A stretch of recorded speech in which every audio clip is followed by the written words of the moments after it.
Hello साथियों, मैं रोहित त्रिपाठी एक बार फिर से स्वागत करता हूं अपने YouTube channel exam city India पर। दोस्तों, आज बात करने वाले हैं जो आपका वन दरोगा की जो आपकी वैकेंसी आई थी अभी, करीब 700 पद थे।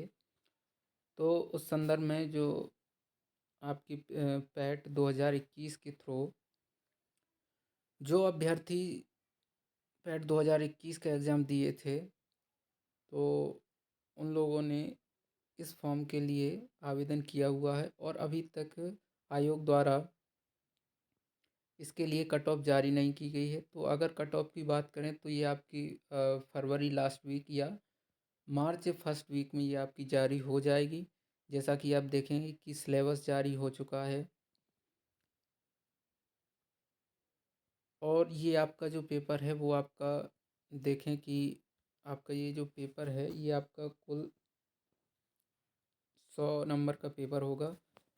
देखिए यहाँ पर लिखा है कि लिखित परीक्षा एक पाली की होगी जिसमें प्रश्नों की संख्या कुल 100 तथा समयावधि 2 घंटे यानी कि 120 मिनट होगी। और ये आपका पूरा पेपर जो है आपके ऑब्जेक्टिव टाइप क्वेश्चन आएंगे और प्रत्येक जो प्रश्न है वो 1 अंक का होगा।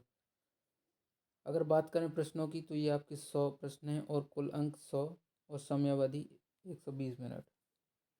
फिर अगर बात करें कि इस पेपर में आपकी नेगेटिव मार्किंग, तो उपयुक्त परीक्षा हेतु नेगेटिव मार्किंग यानी ऋणात्मक अंक दिए जाने का प्रावधान है, जो सही प्रश्न के अंक का 25% अर्थात 1/4 होगी। तो जाहिर सी बात है कि इस पेपर में नेगेटिव मार्किंग आपकी होने वाली है। अब बात करें अगर पेपर जो आपका ऑनलाइन मोड में होगा या ऑफलाइन, तो मेरे हिसाब से कि अभी तक जितने भी UPSSC ने एग्ज़ाम कंडक्ट कराए हैं वो आपके ऑफलाइन मोड में हुए हैं। तो लगभग ये भी आपका पेपर जो है वो आपका ऑफलाइन होगा। फिर बात करें अगर सिलेबस की, तो सिलेबस को लेकर बहुत ही संशय था लोगों में, विद्यार्थियों में कि इसका जो सिलेबस है वो किस प्रकार का होगा, क्योंकि UPSSC ने अभी जो कुछ दिन पहले पेपर कराया भी था फॉरेस्ट गार्ड का, तो उसमें आपका सिलेबस जो है वो 2018 के, क्योंकि वो 2019 का फॉर्म था और उसमें अगर बात करें तो आपका हिंदी और रीजनिंग और जीके ये 3 सब्जेक्ट थे, लेकिन इसमें बिल्कुल ही डिफरेंट यानी कि अलग हटके है। और इसमें जो आपका सिलेबस दिया हुआ है वो यहाँ पर देखेंगे आप, सिलेबस आपका हिंदी में यहाँ पर है कि पहले नंबर पे आपका राष्ट्रीय वन नीति। ठीक है, आपकी जो राष्ट्रीय वन नीति कब आई थी, कब से लागू हुई, ये सब इस प्रकार के टॉपिक हैं। फिर राष्ट्रीय वन जीव कार्य योजना, ये आपका दूसरे नंबर पे। फिर तीसरे नंबर पे आप देखेंगे राष्ट्रीय उद्यान एवं पक्षी विहार, यानी कि विभिन्न राज्यों में आपके कौन कौन से राष्ट्रीय उद्यान और पक्षी विहार हैं, ये हैं। फिर आरक्षित वन और संरक्षित वन क्या है, पारिस्थितिकी संवेदनशील क्षेत्र, हाथी और टाइगर रिजर्व कितने हैं, ठीक है, अलग अलग प्रदेशों में यानी कि पूरे भारत में। फिर इकोसिस्टम के बारे में, इकोटोन और पर्यावरण पारिस्थितिक संतुलन। फिर आपका वन संरक्षण अधिनियम कब आया, भारतीय वन अधिनियम और वन्यजीव संरक्षण नियम। फिर है आपका 9वें नंबर पर जलवायु परिवर्तन, जलवायु संरक्षण और COP यानी कि जिसे आप बोलते हैं COP 27 सम्मेलन, ये आपका कार्बन डेटिंग, मृदा और आर्द्रता संरक्षण। फिर आपका 12वें नंबर पे है वनीकरण और कृषि वानिकी। फिर आपका 13वें नंबर पर देखेंगे कि वन बंदोबस्त किस प्रकार से हम कर सकते हैं। फिर आपका 14वें नंबर पे है वन भूमि का राजस्व अभिलेखों में नामांतरण। फिर आपका 15वें नंबर पे है वन आपदाओं की चुनौतियाँ और इसकी रोकथाम। फिर आपके 16वें नंबर पे है वन उपज, ठीक है। फिर आप देखेंगे 17 नंबर पे ये आपका वन प्रमाणन।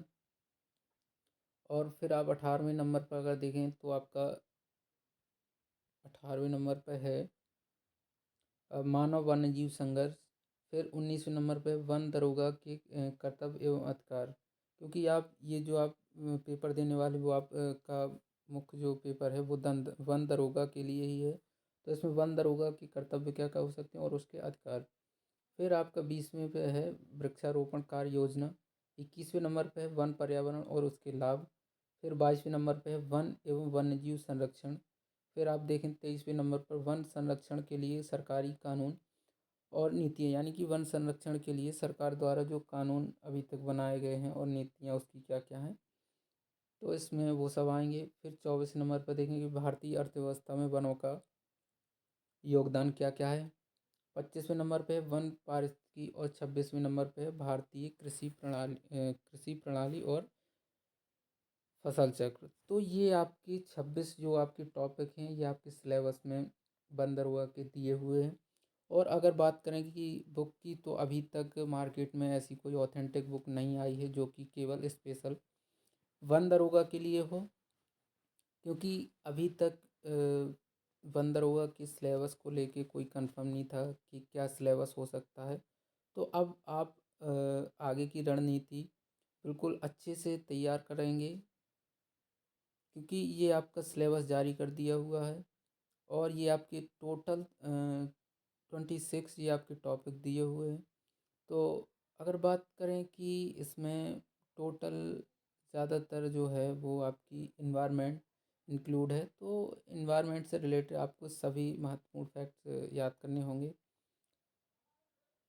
और अगर बात करें कि कट ऑफ की, तो इसकी कट ऑफ कितनी जाएगी, क्योंकि अभी तक जो लोग इस चक्कर में हैं कि मेरे कम नंबर हैं तो मैं पढ़ाई इसके लिए करूं या ना करूं, तो मेरे हिसाब से अगर मैं आपको बता दूं कि पैट 2021 में जिसके भी, यानी जिन अभ्यर्थी के 70 प्लस नंबर हैं, तो वो आप 100% मान के चलिए कि आप मेन पेपर में बैठने के लिए एलिजिबल होंगे, यानी कि आप मेन पेपर इसका जो वन दरोगा का है वो आप दे सकते हैं, कट ऑफ में आ जाएंगे।